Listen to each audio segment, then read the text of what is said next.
Amén. Les mandé una imagen diciendo que nosotros todos, cuando damos gracias a Dios, damos gracias en general por pues, nuestros hijos, nuestra familia, nuestro trabajo, etcétera. Pero les preguntaba, ¿qué cosa especial ha ocurrido este año por la cual tú quisieras dar gracias? ¿Lo han pensado? Sí. A ver. Porque en febrero tuve un nuevo trabajo en una empresa farmacéutica y porque en mayo nació mi segundo nieto. Muy bien, muy bien. El Lucy consiguió un trabajo en febrero. De 130 y tantos postulantes, la escogieron a ella. Y eso es la mano de Dios. ¿Eh? Y bueno, tenemos nuestro segundo nieto, y yo espero que sea el segundo de 4. Vamos a ver si el Señor bendice. ¿Alguien más tiene algún motivo especial? Yo también por mi nieta pasó. Ajá, muy bien. Por mi nieta, también por el proyecto de Luis Carlos, por las personas que nos proveen de trabajo. Qué bendición. Por nuestra iglesia también. Muy bien. Gracias al Señor. Mónica. Agradecida totalmente a Dios por todo lo que ha hecho desde este año. Y ha dado la oportunidad a Rafa de estar vivo de nuevo. Es de agradecer los milagros que ha hecho Dios en su vida y en mi vida, y ver la mano de Dios en cada uno de ustedes, que han sido el apoyo, el sustento, la provisión, y doy las gracias a Dios por todo. De verdad que hasta el día de hoy me sorprende muchas veces, y hay veces le digo, Señor, ¿hasta dónde me vas a seguir sorprendiendo? Así es. Pero agradecido por todo lo que ha hecho este año. Qué bendición, realmente el hecho de que Rafa esté vivo es un milagro. 5 veces lo hemos despedido, ¿no? Ya estaba listo ya.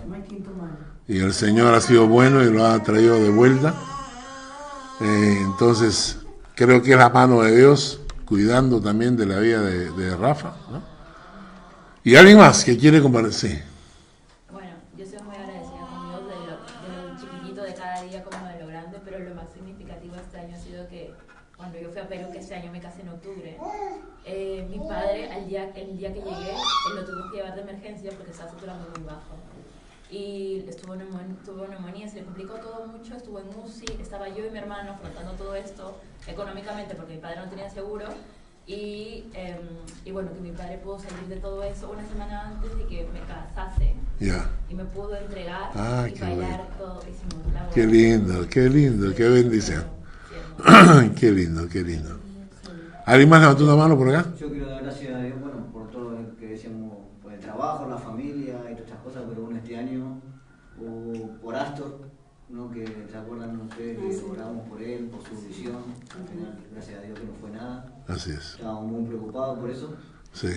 Y por Araya también, que también el accidente que tuvo 4 días internada en el hospital, al final que no fue nada, que gracias a Dios está bien, que sigue correteando y haciendo travesura.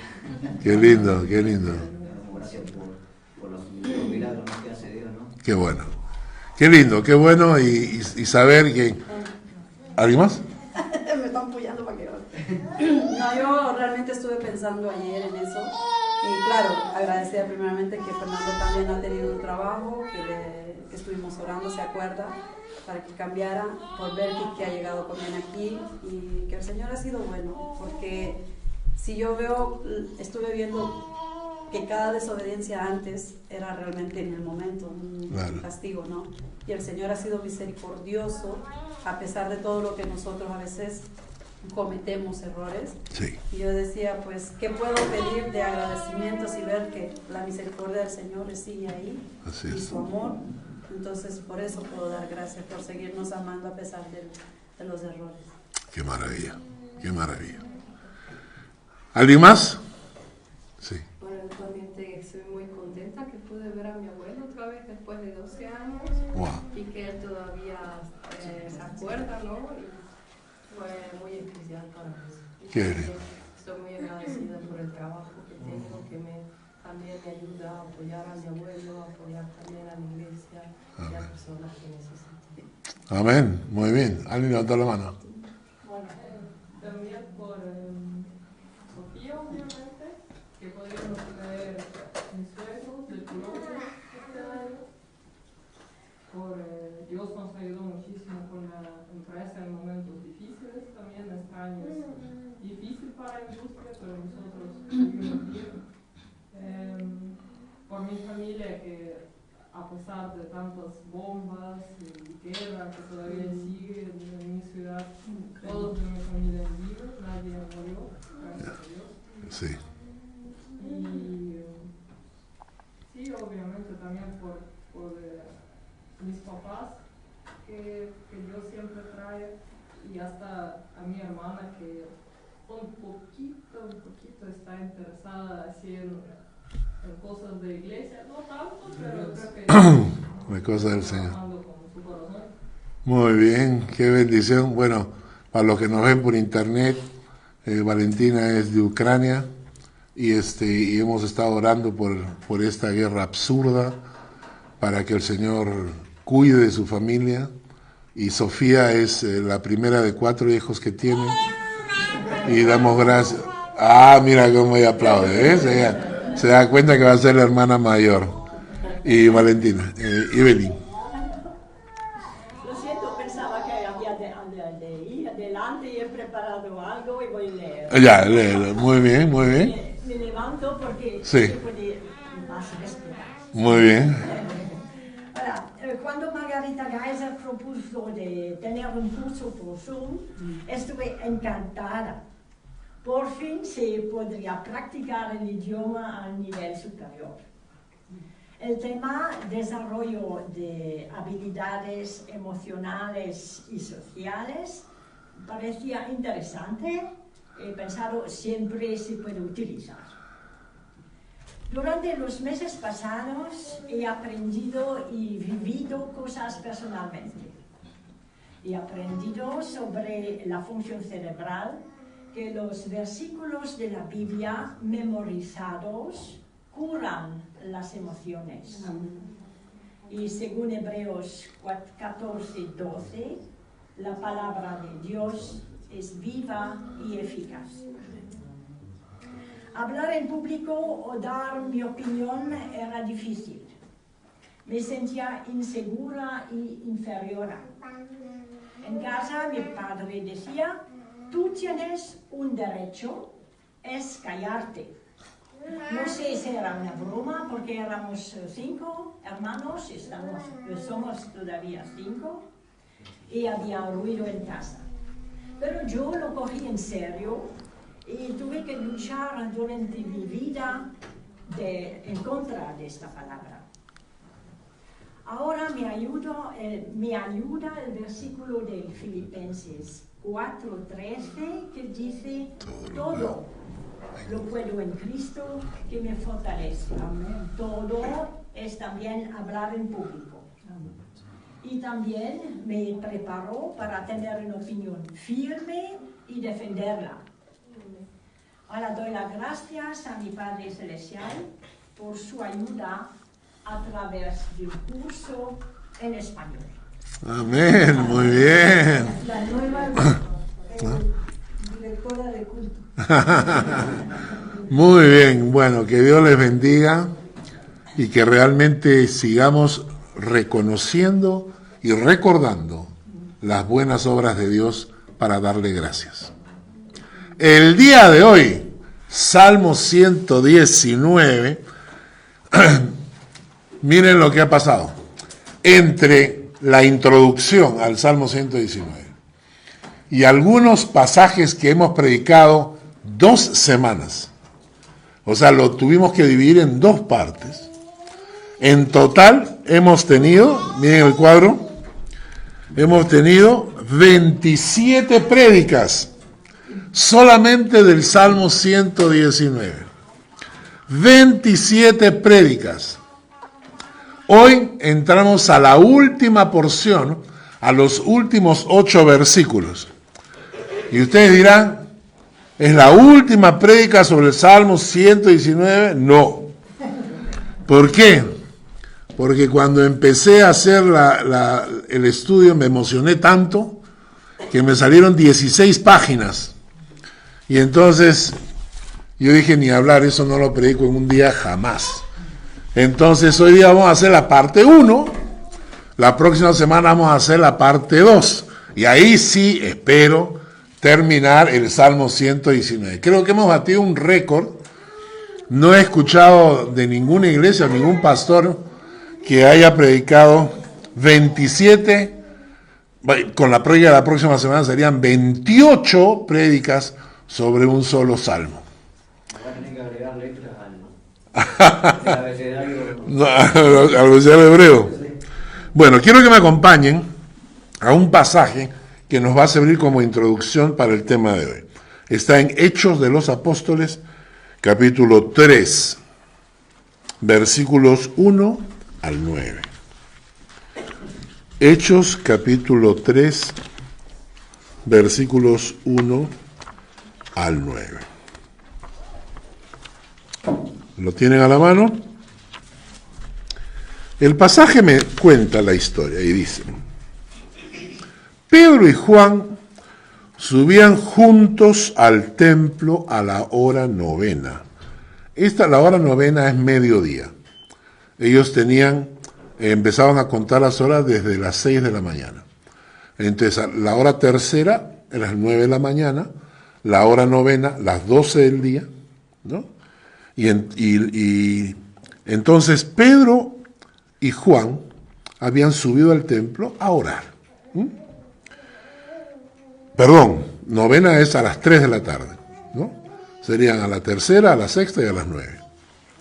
Y era traído un hombre cojo de nacimiento, a quien ponían cada día a la puerta del templo, que se llama La Hermosa, para que pidiese limosna de los que entraban en el templo. Cuando vio a Pedro y a Juan que iban a entrar en el templo, les rogaba que le diesen limosna. Pedro con Juan, fijando en él los ojos, le dijo: míranos. Entonces él les estuvo atento, esperando recibir de ellos algo. Mas Pedro dijo: no tengo plata ni oro, pero lo que tengo te doy. En el nombre de Jesús de Nazaret, levántate y anda. Y tomándole por la mano derecha le levantó, y al momento se le afirmaron los pies y los tobillos, y saltando se puso en pie y anduvo. Y entró con ellos en el templo, andando y saltando, y alabando a Dios, y todo el pueblo le vio andar y alabar a Dios. Ahora, este es un milagro, es espectacular, porque dice acá el texto que es un cojo de nacimiento. Es decir, nunca tuvo la oportunidad de fortalecer ni sus piernas ni sus huesos, ¿no? Y el milagro que ocurre en este instante va más allá que simplemente sanarlo. El milagro viene con una fortaleza de músculos, fortaleza de huesos, capacidad para levantarse y empezar a saltar, ¿no? De la alegría. Ahora yo me imagino esa escena debe ser espectacular. O sea, para toda la gente que estaba alrededor, el cojo de la puerta que pedía limosnas, ahora es sanado, y me imagino que comenzó a saltar de alegría, a gritar de alegría, la gente escuchando, pero ¿qué pasa? ¡El cojo! ¿Qué pasa con el cojo? ¡Está caminando el cojo! ¿No? Un hombre que toda su vida había sufrido. Porque cuando lo ponen a la puerta del templo para pedir limosna, ese es el recurso que hace la gente cuando está cansada del enfermo. Cuando tú quieres al enfermo, lo atiendes, lo cuidas. Cuando te cansaste del enfermo, lo llevas y lo tiras para que pida limosna. Tiene que pagar su comida. Tiene que pagar su estadía también, pues, ¿no? O sea, ya la gente aburrida del pobre cojo, lo llevaban y lo usaban para juntar un poco de dinero por lástima. Porque él pide dinero basado en la lástima. Mírame, estoy cojo, no puedo caminar, por favor ayúdame, dame algo, ¿no es cierto? Es un hombre quebrado emocionalmente. Es un hombre cuyo corazón ha sido humillado millones de veces. Nosotros lo hemos visto con mucha gente en la calle. Cuando alguien en la calle pide, hay mucha gente que pasa y en lugar de dar, insulta, ¿no es cierto? A veces no sabes la historia. A veces piensas que te están engañando. Entonces este hombre, este cojo, la había pasado muy mal toda su vida físicamente, emocionalmente, está quebrado, ¿no? Tanto así que no es capaz de mirar a los ojos. Tiene la cabeza agachada, como cuando alguien está humillado, ¿no? Y entonces se acerca a Pedro y lo primero que le dice, mírame. Levanta la mirada. Pero lo que a mí más me impacta de esta historia es lo que Pedro le dice. Pedro le dice, no tengo ni plata ni oro, pero lo que tengo te doy. Y dice que tomándole, dice, pero lo que tengo te doy. En el nombre de Jesucristo de Nazaret, levántate y anda. ¿No? Tomándole por la mano derecha, le levantó. Y en el momento se le afirmaron los pies y los tobillos. Si bien es cierto, esta historia la conocemos, quiero que pongan atención en la frase de Pedro. No tengo ni plata ni oro. A diferencia de muchos predicadores de la prosperidad en el mundo que se han hecho millonarios, la mayoría de pastores, un 95-98% de los pastores en el mundo no pueden cubrir sus gastos mensuales, ¿no? Tomen en consideración eso. Hay un 2 o 3% de estafadores que crearon esta teología de la prosperidad para enriquecerse.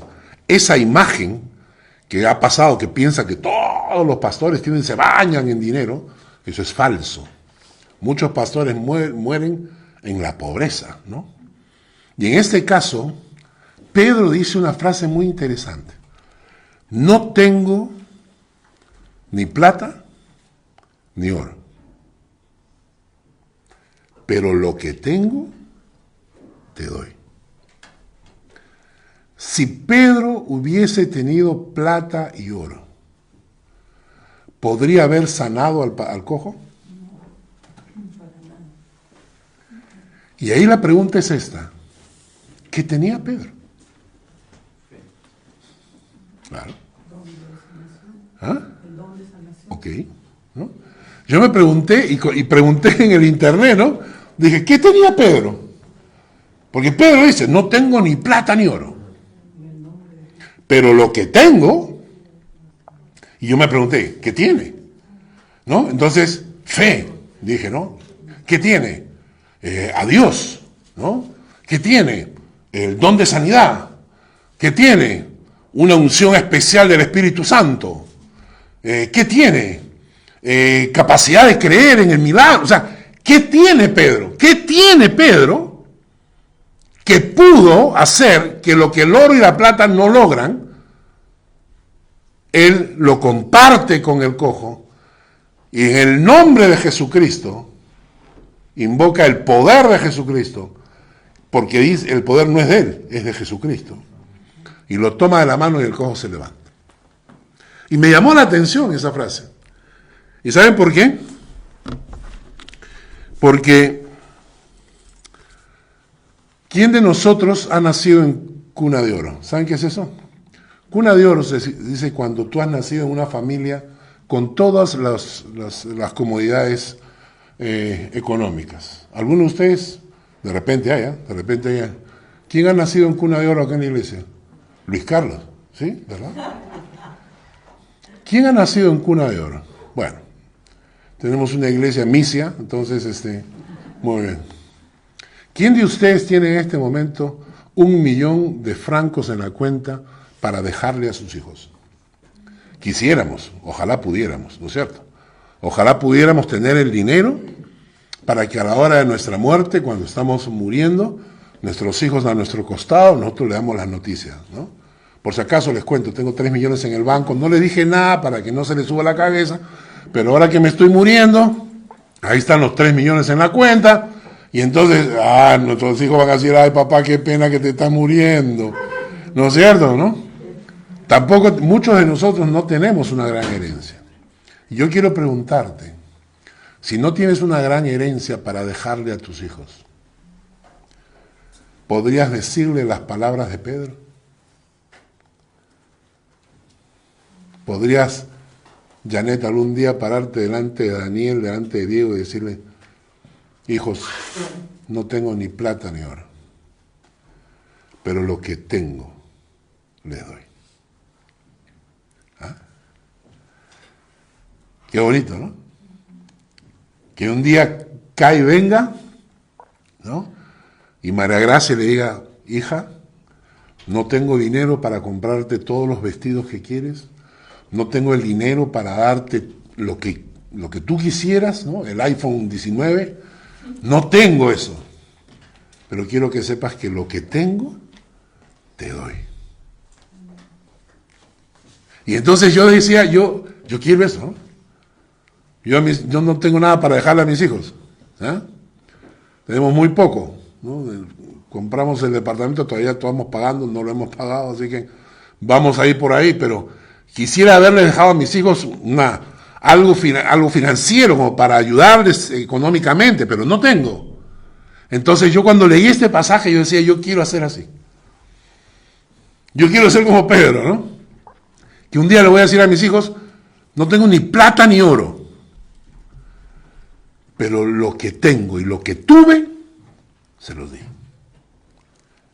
Mi fe, mi amor por el Señor, mi ejemplo como padre, mi ejemplo como madre, ¿no es cierto? Les dejo la fe que aprendí. Les dejo lo que conocí de la palabra y que los he instruido desde que eran pequeños, ¿no? Pero acá hay un punto que me hizo reflexionar, ¿no? ¿Qué es lo que marcó la vida de Pedro? Al punto, porque algo tenía que haber, o sea, porque yo tengo la fe de Pedro, ¿no? Yo tengo a Jesús en mi corazón, conozco la palabra, ¿no? Pero Pedro tenía algo más, ¿no? Pedro tenía un secreto, entonces yo que comencé a investigar, ¿dónde está el secreto? Y entonces llegué a un pasaje que quiero que ustedes lean conmigo. En Hechos de los Apóstoles, en el capítulo 10.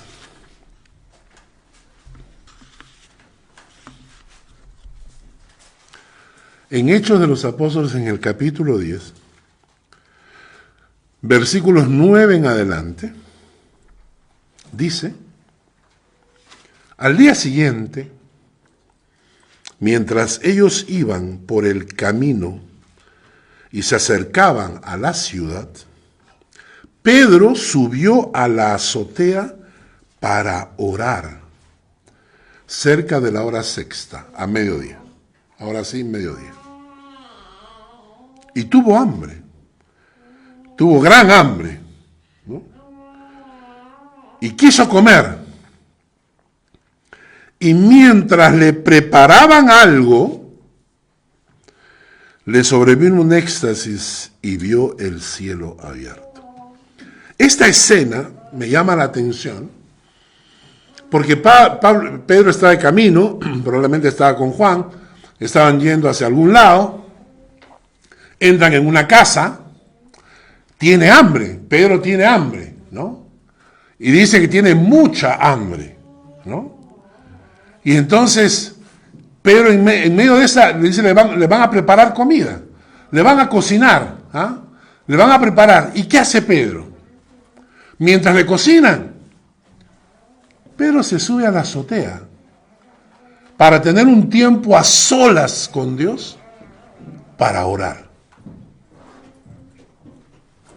Y me llamó la atención Porque él invierte su tiempo esperando su comida en un tiempo de oración a solas en la azotea de la casa.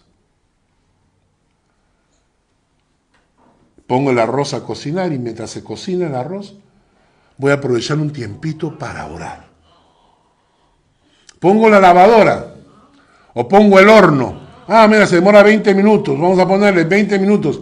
¿Qué voy a hacer en estos 20 minutos? Voy a aprovechar para orar. Voy a aprovechar para tener un tiempo a solas con Dios. Eso, hermanos, eso muestra lo que había en el corazón de Pedro. Es que para él el tiempo, o sea, ¿me entiendes? ¿Cuánto te demoras en cocinar? Miren, rapidito, ¿no? Te hago un arroz con huevo frito, 15 minutos.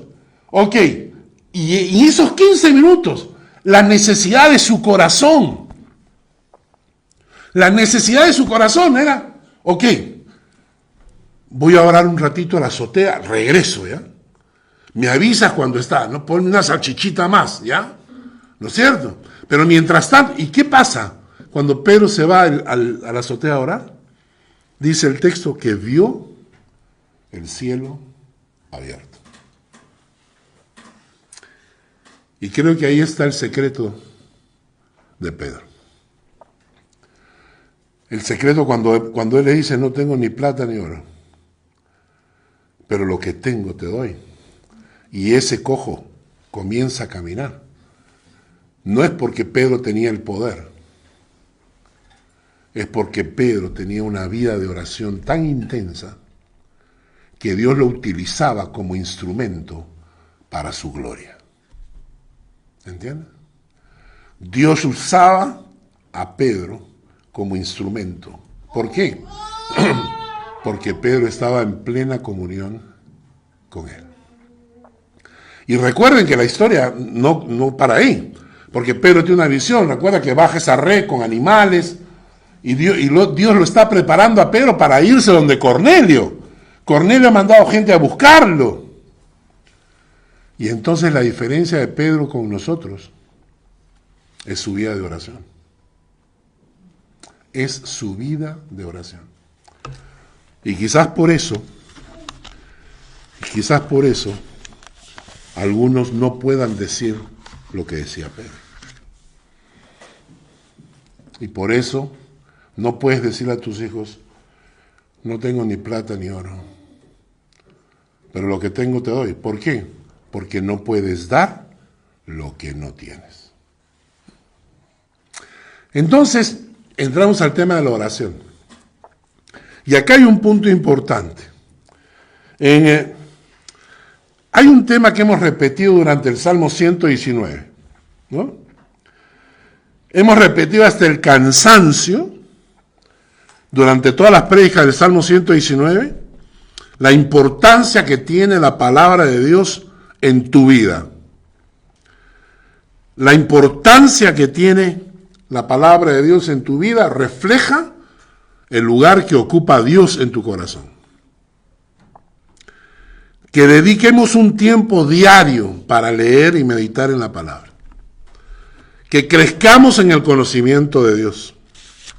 Que descubramos las promesas de Dios. Todo eso lo hemos visto en el Salmo 119. A cada rato lo hemos visto, ¿no? Sin embargo, tú sabes que te puedes convertir en un bibliocéfalo. ¿Ven la imagen ahí? La macrocefalia es una enfermedad por la cual la cabeza te crece en forma desproporcionada. Es una enfermedad, ¿no?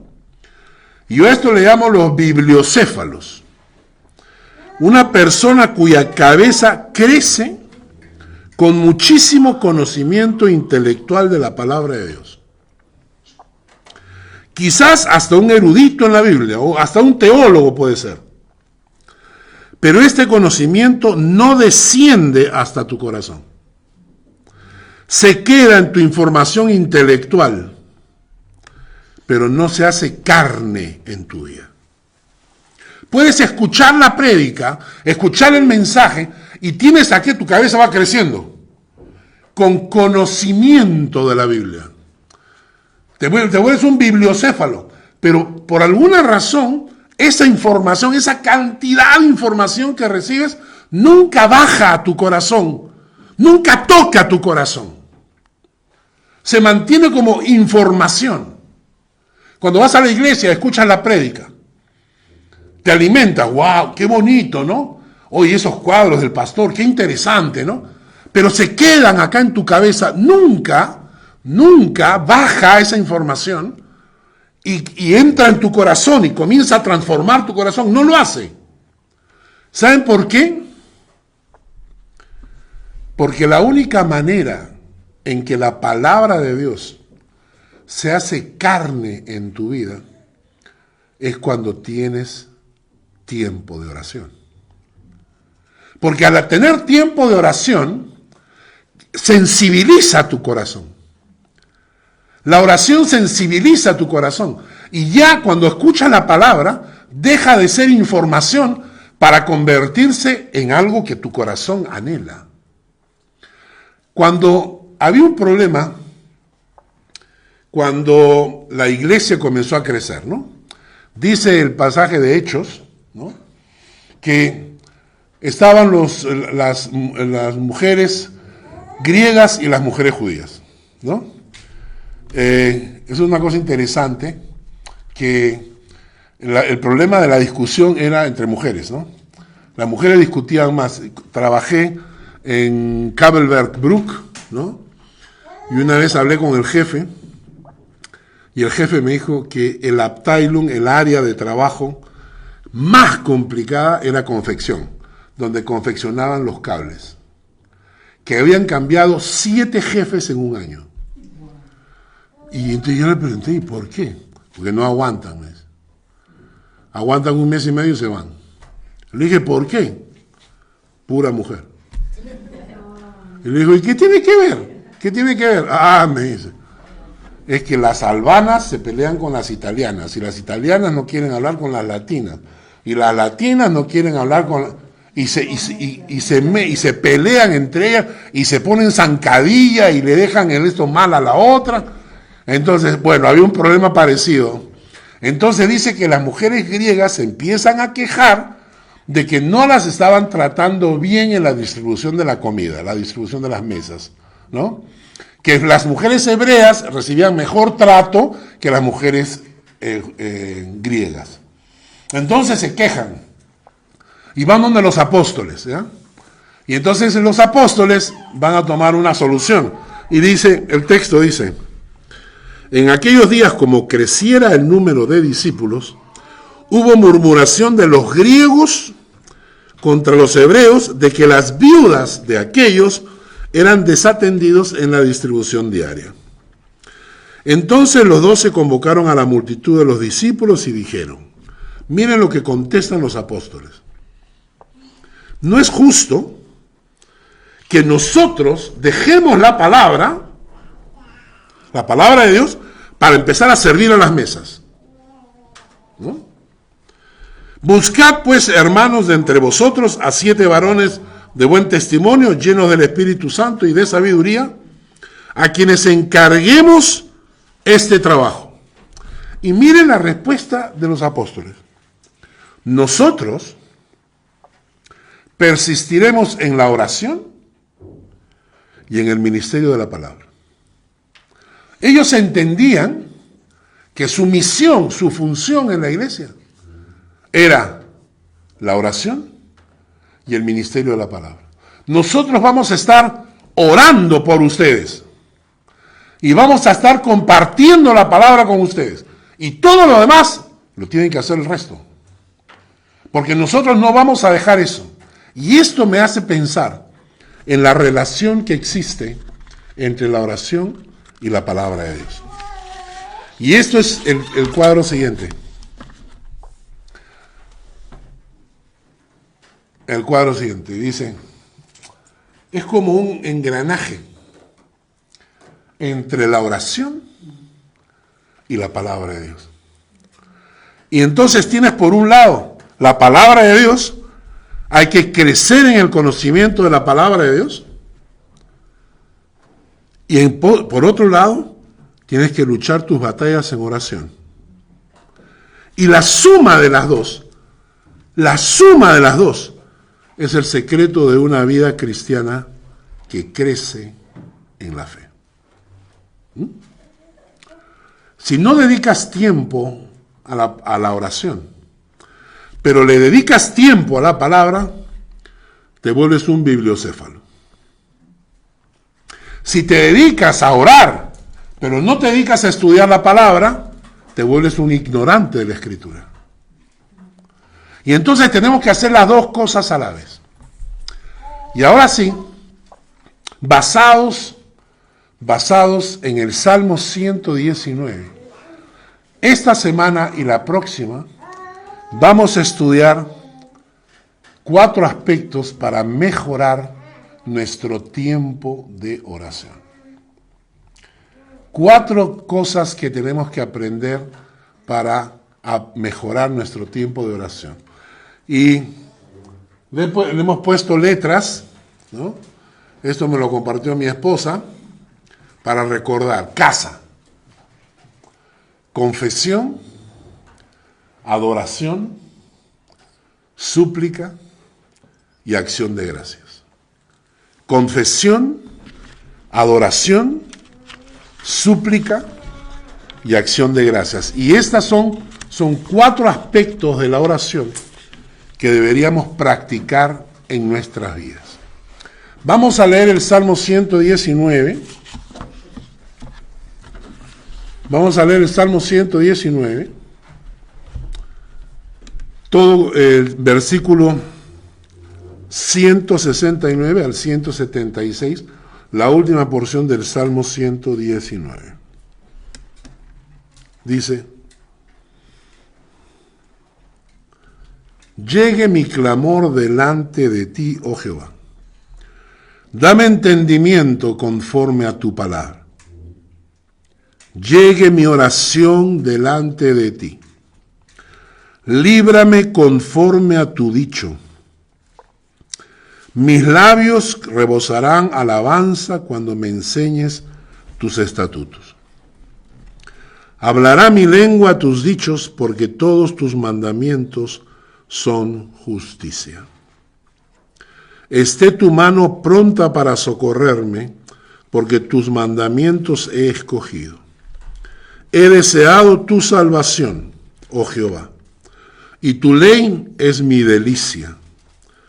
Viva mi alma y te alabe, y tus juicios me ayuden. Yo anduve errante como oveja extraviada. Busca a tu siervo, porque no me he olvidado de tus mandamientos.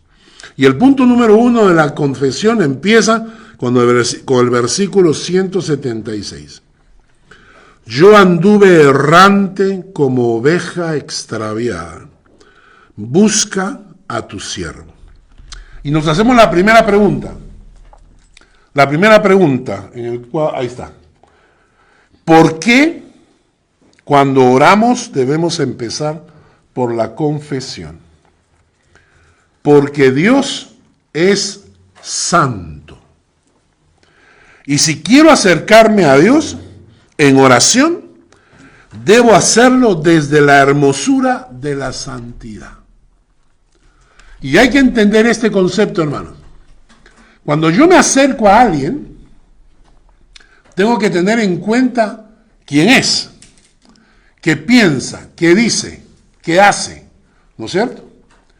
Porque si yo me acerco frente a una persona y lo trato con falta de respeto, lo estoy insultando, ¿cierto o no? Hace unos años atrás, cuando estábamos acá participando de una serie de actividades interculturales, ¿no?, me invitaron a Berna para dar una charla sobre trabajo intercultural, ¿no? Es decir, cómo se trabaja con los latinos, el mundo de los latinos, ¿no? Entonces me invitaron a Berna a una conferencia. Yo era uno de los conferencistas, era un día completo de trabajo, y entonces llegué. Había un grupo africano que iba a encargarse de la alabanza. Entonces la conferencia empezaba como a las 9 de la mañana, y eran como las 8:40, y yo estaba paseando, aburrido, Y entonces veo arriba, porque era una así, ¿no?, en escalera, y veo arriba los equipos de sonido. Una consola de 24 canales, ¿no?, una maravilla, ¿no? Y entonces me subo. Y entonces me paro ahí a ver los canales y la consola y la conexión y los micrófonos. Yo estaba asombrado así, cuando de repente uno de estos muchachos africanos de una iglesia africana que habían sido invitados para la alabanza, estaba abajo tratando de probar los micrófonos porque él dirigía la alabanza. Y entonces agarra y hacía, ¿no? ¡Tú! Y yo, sí, tú, ¿puedes moverme el micrófono 2? Y yo, moví el micrófono y decía 2, ya, ahora cámbiame el micrófono para... Y me trataba como su cholito, pues, ¿no? Entonces, él entendía que yo era el que dirigía y yo obedeciendo, ¿no? O sea, ya, prueba. Ya, bájale el bajo. Súbele el treble. Y, ¿no?, hablando pues un inglés, ya imaginan ustedes, más mascado, el pobre, yo tratando de entender lo que él me decía. ¿No? Y al final, ¿no?, y me dio las gracias, ¿no? Y entonces bajé, ¿no? Y luego me senté. Y entonces ellos comenzaron con la alabanza y cantaron con la alabanza y todo. Y entonces a la hora dicen, bueno, y ahora queremos invitar a nuestro conferencista a dar la charla. Entonces yo me paro. Y el moreno que estaba sentado ahí me mira así como diciendo, Dios mío, ¿no? O sea, lo ofendí, ¿no? A mí no me importa eso en absoluto, ¿no es cierto? Pero yo no puedo acercarme a alguien y faltarle respeto. Él debía haberme preguntado, disculpe, ¿usted está en cargo? ¿Es usted el que está controlando esto? ¿No? Cuando yo me acerco al Señor, hermanos, la palabra dice que cuando yo entro en oración delante de Dios, debo tener en cuenta que mi Dios es santo. Por lo tanto, el punto de entrada es recordar que a mi Dios se le alaba, dice la palabra, desde la hermosura de la santidad. Cuando cocinas, antes de cocinar, te lavas las manos, ¿o no? Porque si no te lavas las manos, puedes contagiar a todos tus comensales, ¿cierto? Tú te contagias, tú no te das cuenta, y de repente contagias a todos tus comensales. Entonces empecemos hablando de la confesión. Yo me acerco al Señor, basando en este pasaje, yo anduve errante como oveja extraviada. Ahora, la palabra dice que el pecado no se enseñoreará más de nosotros. Eso lo dice la palabra con claridad. Ya no estamos bajo la ley, ahora estamos bajo la gracia. El pecado no se enseñoreará más de vosotros. El pecado ya no es tu Señor si es que Jesús te salvó. ¿Eh? Porque Jesús te liberó de eso. Quiere decir que en muchas situaciones el pecado, ¿por qué se le llama desobediencia? Porque tomas la decisión de desobedecer. La Biblia hay un pasaje muy interesante que dice, al que sabe hacer lo bueno y no lo hace, es pecado. Porque cuando pensamos en pecados, ¿qué se imagina la gente? Adulterio, asesinato, robo, ¿no? O sea, te imaginas los peores. La gente se imagina que cuando hablamos de pecado, hablamos de fornicación, inmundicia, cochinada, ¿no? Pero la Biblia dice que al que sabe hacer lo bueno y no lo hace, le es pecado. ¿Cuántas veces en nuestras vidas sabemos lo que debemos hacer, que agrada a Dios y no lo hacemos? Y estamos pecando. Pero no lo hacemos porque estamos obligados, sino porque el pecado no se enseñoreará más de ti. Por lo tanto, tú estás ejerciendo tu libre albedrío para hacerlo. ¿Y qué pasa? Vamos a leer un par de pasajes. En Romanos 7:11. ¿Qué hace el pecado en nuestras vidas? Romanos 7:11.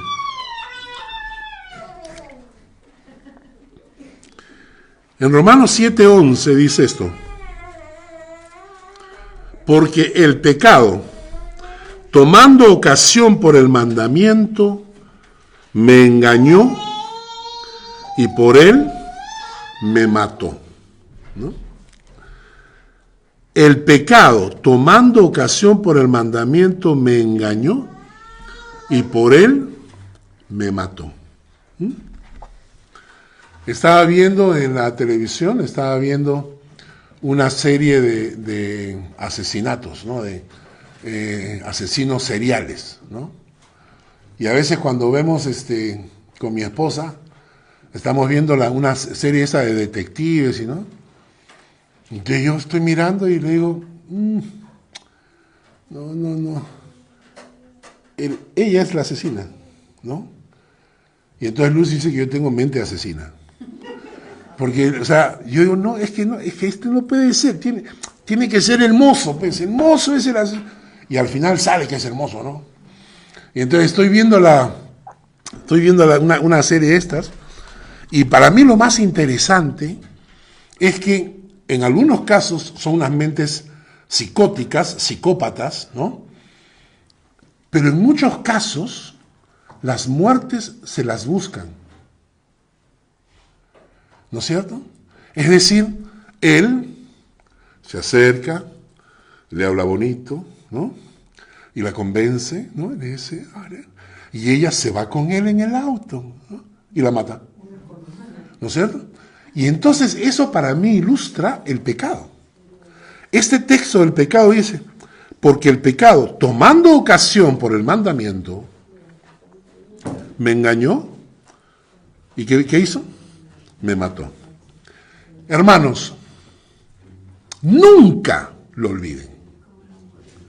El pecado nunca trae vida. ¿Entienden? El pecado nunca trae amor. El pecado nunca trae paz.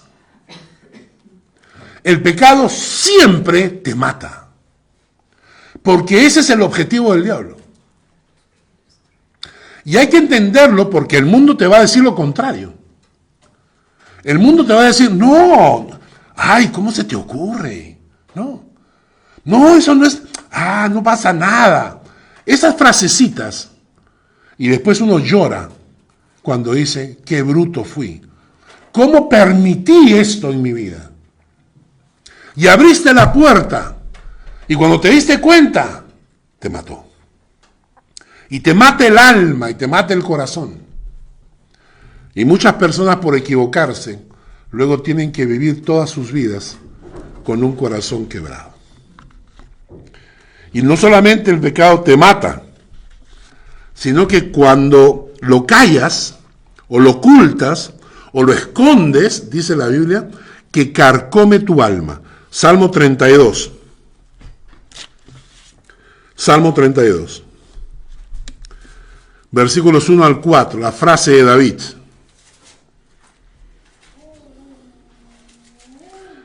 Bienaventurado aquel cuya transgresión ha sido perdonada y cubierto su pecado. Bienaventurado el hombre a quien Jehová no culpa de iniquidad y en cuyo espíritu no hay engaño. Mientras callé, se envejecieron mis huesos en mi gemir todo el día. Mientras callé, se envejecieron mis huesos en mi gemir todo el día. Porque de día y de noche se agravó sobre mí tu mano. Y se volvió mi verdor, se volvió mi jardín en sequedades de verano, en desierto. Mi jardín se convirtió en un desierto. ¿Por qué? Porque callé. Cuando callas, cuando ocultas, cuando escondes, dice la palabra que el pecado se convierte en carcoma de tus huesos. Esa palabra carcoma significa cáncer de tus huesos. La gente a veces no entiende. La gente cree que tú eres muy inteligente cuando no te pescan. Eres súper vivo. ¡Wow! Has estado pecando todo este tiempo y nadie se dio cuenta. ¡Wow! Estrellita. Y tú no sabes que la palabra dice que ese pecado que ocultas, que escondes, está carcomiéndote por dentro. Y al final termina siendo, ¿han visto ustedes a una persona de cáncer cuando ya el cáncer invadió todo tu cuerpo? Así queda tu alma frente a los ojos de Dios. Ahora, aunque el pecado no se enseñoreará de nosotros, y muchas veces cuando pecamos lo hacemos voluntariamente, también es cierto que a veces te toca y te das cuenta de tu error. Ay, hermanos, cómo duele. Cómo duele cuando te das cuenta de tu error. Cuando has hecho algo que no debías haberlo hecho. ¿No es cierto? Y tendemos, ¿saben qué? No es a reconocer el pecado, sino a hacernos los locos. ¿No? Hacernos los locos. Estábamos manejando con mi esposa para cambiar las llantas a las llantas de invierno, ¿no? Estábamos en el auto y hubo ahí unas circunstancias y ella, yo le dije algo, entonces no hizo, y yo, pero ya, no sé, ¿no? Y cuando llegué a la casa, en la mañana siguiente me levanté para orar y no podía orar. Me sentía mal, ¿no? Porque había sido su culpa, pero... Y entonces le dije al Señor, perdóname, porque ayer me equivoqué. Porque no debí reaccionar de esta manera con mi esposa. Y entonces el Señor agarró y me dijo, sí, me parece muy bacán. Mira, yo te perdono por la sangre que Jesús derramó, yo te puedo perdonar, pero tienes que pedirle perdón a ella. Yo no, pues hablé contigo, ya arreglamos, ¿no? O sea, ya arreglamos. Entonces, ¿por qué hay que incluir a otras personas, pues, Señor? Tampoco. Tienes que hablar con ella. Y entonces fui a hablar con mi esposa. Y le pedí perdón por lo que había hecho. Hermanos, ¿cómo se libera tu alma? Entonces, si bien es cierto, podemos cometer errores, a veces son involuntarios, son explosivos, ¿no? Pero cuando te das cuenta que has cometido un pecado, que has ofendido de alguna manera, hay una solución. Y eso es lo maravilloso. En el mismo Salmo 32, ahí está la respuesta. Dice, mi pecado te declaré y no encubrí mi iniquidad. Dije, confesaré mis transgresiones a Jehová y tú perdonaste la maldad de mi pecado. ¿Saben cuál es la diferencia entre los ángeles y nosotros? Porque la Biblia dice que nosotros somos más que los ángeles. ¿Saben eso? La Biblia dice que nosotros somos más que los ángeles. ¿Saben por qué? Porque los ángeles no saben lo que es el perdón. Nosotros sí. Nosotros sí sabemos lo que es el perdón. Y una sociedad donde no hubiese perdón sería la sociedad más horrorosa en la tierra. Una sociedad donde no hubiese perdón, solo hubiese castigo, sería un infierno en la tierra. Pero nosotros sabemos lo que es perdón. Cuando tú te acercas al Señor, hay perdón. Vamos terminando. ¿Qué se necesita para el perdón? Primero, autoevaluación. ¿Se acuerdan este cuadro que les presenté? Cada noche, pregúntate si has ofendido al Señor de alguna manera. Pregunta 2. ¿En qué aspectos estoy desobedeciendo su palabra? Punto 3. ¿He dejado de obedecer algo que Dios quiere que haga? Punto 4. ¿Qué puedo cambiar para el día de mañana? Reconocimiento. Autoevaluación. Reconocer el pecado como lo que es. Reconocer el pecado como lo que es. No como lo que yo quiero que sea, sino como lo que es. Esto es desobediencia. Esto es pecado. Esto es adulterio. Esto es mentira. Darle el nombre que la Biblia le da, no el que tú quieres darle. Y por último, arrepentimiento. Autoevaluar, reconocer, arrepentirse. Y entonces en Primera de Juan, este es un texto que a mí me ha acompañado toda mi vida, por la cantidad de veces que me he equivocado. Primera de Juan 1, 9 al 10, memorícenlo, apúntenlo, grábenlo en sus corazones. Si confesamos nuestros pecados, Él es fiel y justo para perdonar nuestros pecados y limpiarnos de toda maldad. Si decimos que no tenemos pecado, le hacemos a Él mentiroso y su palabra no está en nosotros. Cuando tengo mi tiempo diario de oración a solas con Dios, debo empezar con la confesión. Un tiempo de autoevaluar mi vida. Un tiempo de preguntarme si estoy ofendiendo, obedeciendo, si estoy dejando de hacer, qué cosas tengo que cambiar. Llegar al Señor con una actitud de arrepentimiento sincero. Antes de empezar a pedir nada. Antes de empezar a pedir nada. Y a veces, hermanos, y con eso termino, a veces sería bueno tener un tiempo a solas con Dios y solo evaluarte a ti mismo. Señor, voy a cerrar mis ojos, voy a pensar en qué te he fallado. Señor, ¿hay algo en lo que te estoy desobedeciendo? Ábreme el entendimiento, ábreme los ojos para entender. Señor, ¿en qué te estoy desobedeciendo? Señor, ¿qué estoy haciendo mal? Señor, ¿cómo puedo mejorar para ser un hijo de Dios que te agrade? Y luego dame la fuerza para arrepentirme y cambiar. Porque no basta pedir perdón si no hay un cambio de actitud. Empezamos entonces con la confesión. La próxima semana continuaremos con la adoración, luego con la súplica y por último con la acción de gracias. Señor, gracias por esta mañana, por esta palabra. Bendecimos tu nombre.